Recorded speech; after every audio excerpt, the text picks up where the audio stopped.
1788, there were between 360 and 700 indigenous languages spoken across Australia. However, in Australia in 2016 census, only 160 of these languages were spoken at home. I think we as a nation need to do something about it in order to preserve the oldest cultural heritage. Today, I want to mention a few Aboriginal words. One is Bumji, meaning friends or mates. Canberra, the capital of Australia, is Aboriginal word for meeting place. Country is a term used by First Nation people to refer to the land, water and sky to which they are connected to our ancestry tie and family origin. Deadly, far from what you think. In Aboriginal word, deadly means awesome, fantastic or great. And Billabong, a watercourse which run only after it rains. And the acknowledgement of the country is one way we can personally appreciate our First Nation people in a way which is thoughtful and authentic. It is our responsibility to appreciate Australia was cared for and protected by Aboriginal and Torres Strait Islander people for thousands of years. It is a chance to reflect with reverence on the atrocity of the past and celebrate the enduring connection to the culture and resilience to our First Nation people. These are the cultural protocols that I will serve as a community advocate. I acknowledge the traditional owner of the land on which the gathering is taking place, the Yugra people, and also acknowledge the Jagra people, and also a group of people whose land comes north of Logan River up to the foothill of the Toowoomba Range, who have taken care of this country for thousands of generations. We are very fortunate to live in a safe and peaceful country. In addition, I acknowledge the tribal people, the traditional custodian of the land and water of the Brisbane area, straight from the Limber Creek south to Logan River and Eland as far as Mogul. I also pay my respect to the elders, past, present, and emerging, and acknowledge the elders, whether cultural background, have now chosen to this country home. I pay my respect to the ancestor whose cultural knowledge and wisdom and give strength to our younger generation to stay strong in the cultural identity and become the peacemaker of the future. Peace be with you. Nunya, in Aboriginal words, thank you. We're honored to acknowledge our dignitary tonight. Ladies and gentlemen, our host, Peter Kovali, the Festival Director of AFIN, and his wife, Lynn Kovali. Gareth Everson, the former advisory board member of Australia New Zealand India Business Chamber, and also the Secretary of the Australia-Afghanistan Chamber of Commerce and Investment, Director of Junglong Group, and Non-Executive Board of AFIN.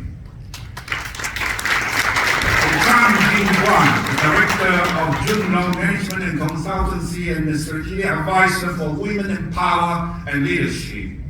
Now can I acknowledge the elected representative, the Dr. Christian Rowan, MD, the Shadow Minister for Education and Shadow Minister for the Arts and Member for Mogul. And also acknowledge Councillor Stephen Wan, Councillor for McGregor Ward, and also the City Deputy Chair for City Finance and City Governance, Brisbane City Council, also the Lord Mayor of the Multicultural Community Representative.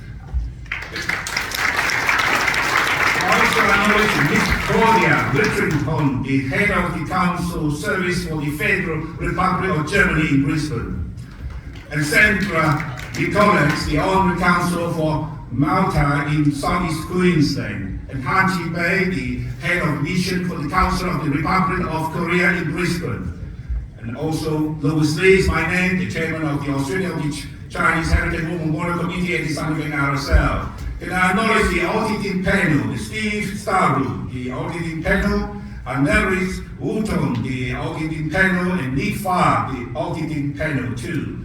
Now, can I acknowledge the community and business leader, Robert Makabozu, my friend, advisor to the Australian Federal Government on the African and African Australian Community Affairs. And also Dan Jackson, the Legal Board Advisor for Women in Power and Leadership and Secretary of the Queensland and Northern Territory Committee of the Migration Institute of Australia, and also Director of DJ Law Group. And can also acknowledge Ling White, appointed Miss Universe Asia Business 2020. And Vera Potinta, the founder and also the president of the Australian-Indonesian Cultural and Welfare Association. And Alan Chen, also the president of the Universal Education and Multicultural Exchange, or UMIA. And also the, the tonight sponsor for this event, the platinum sponsor for this event. And also Jane Wang, the Secretary of SUMA and Secretary of UMIA, and also the solicitor and the Harmony Legal and Associate.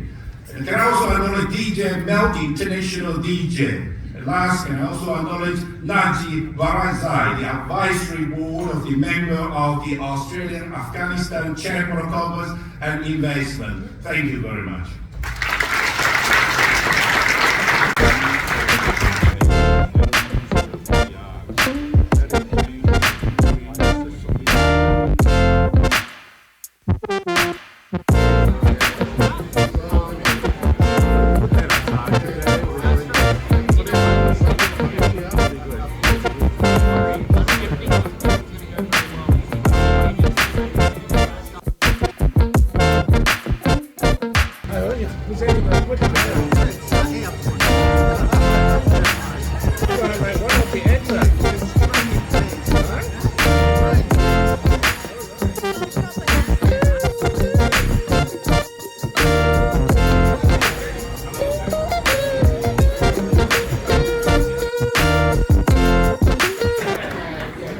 And joining me now on stage again is Louis Lee, who is going to join me for our diversity and inclusion speech.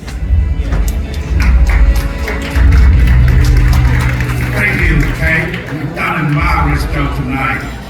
Ladies and gentlemen, distinguished guests, friends and all. I'm trying to find my notes here. Multiculturalism is the integral part of the national identity. All people who migrate to Australia bring with them their own cultural and religion practice, as well as taking on a new tradition. Collectively, all diverse traditions have certainly enriched our community. When you become an Australian, you do not need to forget your culture and where you come from. It is our diversity that makes us a strong, successful and peaceful multicultural nation to live, to work, to study and to enjoy our life. I was born in Borneo Island in the state of Sarawak, East Malaysia, and came to Australia in 1983 to further my study. I graduated with a Bachelor of Architecture degree at the University of New South Wales. I am a proud Queenslander and Australian of the Malaysian Chinese heritage and keep the tradition and culture alive. I still speak the Chinese Fujian dialects to my wife and my two sons. Both were born at Sunnybank Private Hospital in Queensland. My ancestors come from Fujian Province, China. We celebrate Chinese New Year, Dragon Ball Festival, Monk Festival and other Chinese festivals with family and friends, and also with a few of the Chinese community organizations in Brisbane. We share the loves of the festival with the wider community too. There are two very unique war memorial monuments at the Veteran Memorial Garden at Sunnybank RSL sub-run.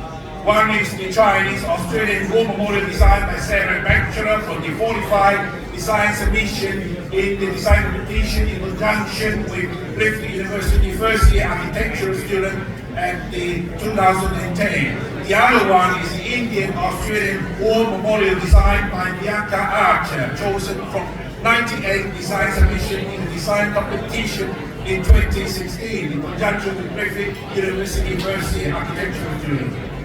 Chinese Australian War Memorial was unveiled in 2011 by Prime Minister Julia Gillard, whereas the Indian Australian War Memorial was unveiled in 2017 by Major General Paul McLaughlin, ANCSC.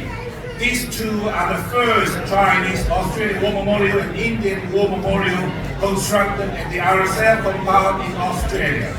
Both projects to honor past and present of the movement of the Chinese Australian and the Indian Australian in the Australian Defence Force who served in the defence of Australia and made the supreme sacrifice. War Memorial Bursary have been created in the name of the various soldiers in the honor of the Chinese Australian and the Indian Australian in the NDF and the Southside local schools. The bursary is open to any student with no discrimination in regards to race, gender, religion or economic circumstances. The Defence Act during World War I required that any enlistee be substantially of the European descent, effectively excluding non-white applicants. Now our Defence Force support inclusive community with people from all diverse communities, just like what we have here tonight at the AFIN International Film Festival.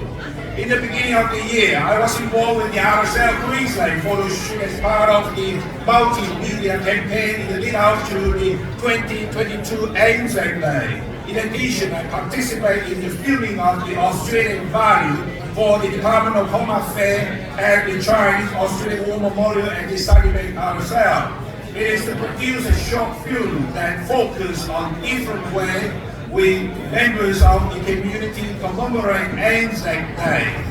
The film is to find out a little bit more about my story and my role in the community as the chairman of the Australian of the Chinese Heritage War Memorial Committee. I'm associated with the Celebrate RSL sub-branch. We are a community group working to honor Chinese Anzac, which is not technically allowed to serve at the time of World War I and build a community pride. I'm not a veteran myself, but I'm invested in the local community and attend the Celebrate RSL sub-branch service every Anzac Day and Remembrance Day. My dedication to the community and my strong tie to the sub-branch demonstrate the value of mateship and show the way that Anzac and Remembrance Day can be relevant and meaningful to lots of different communities. Australian Remembrance Day is the next Friday, the 11th of November. It is dedicated to the Australian soldier who lost their life in the World War I and onwards. And thanks to the solidarity of the citizens who serve and minute of silence to pay their respect to the deceased, who died fighting while protecting our nation. Thank you very much.